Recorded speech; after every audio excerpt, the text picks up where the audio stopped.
just go sit back down and hit start on that video.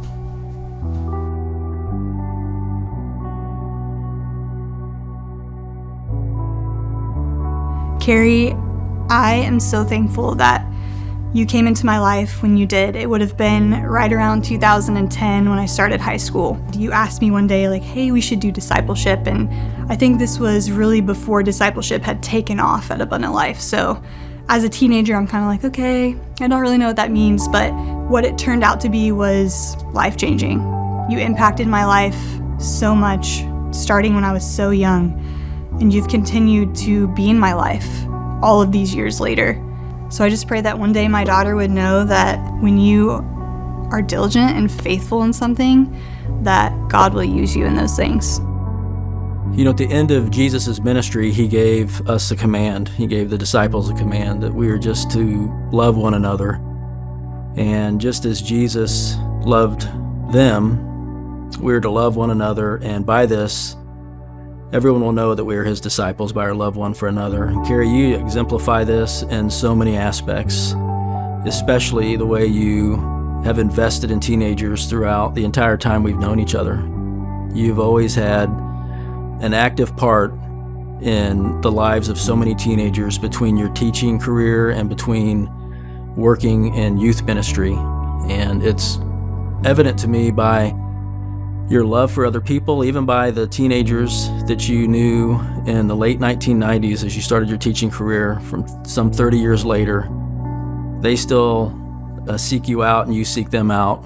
Carrie, when I first met you, you were someone who was intentional. You make small talk to get to know people. You always want to know the good and bad parts of people's life, just like the Lord would, and you get to sit with us and you want to learn and grow with us. And so I admire that trait about you, that you are intentional in the way that you ask me and other people in your life really fun, lighthearted questions of just what's going on in our life, but also the nit and gritty things of what's going on as well. You are one of the most humble people, and like you make everything about other people and not about yourself, and that I see that like it was such a characteristic of the Lord, and so I see that through you, and like how even if you didn't have time to meet with us, you'd still make time to meet with us and hang with us and do stuff for us, and like even if you didn't want to do it, you'd still do it for us. And so I just really see that connection with the Lord through you.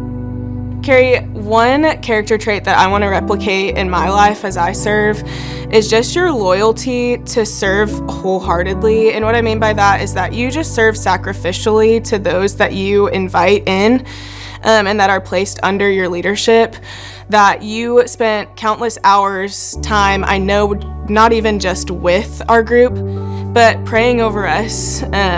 I remember you wrote us like a little journal to write down different verses for 1 week.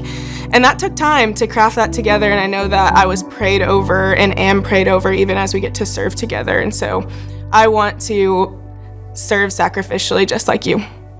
Carrie, as I look back, as we celebrated our 30 years of marriage this year, I'm so thankful for this 30 years, the way you've demonstrated being such a great mom, such a great wife, and I am looking forward to the next 30 years of life with you.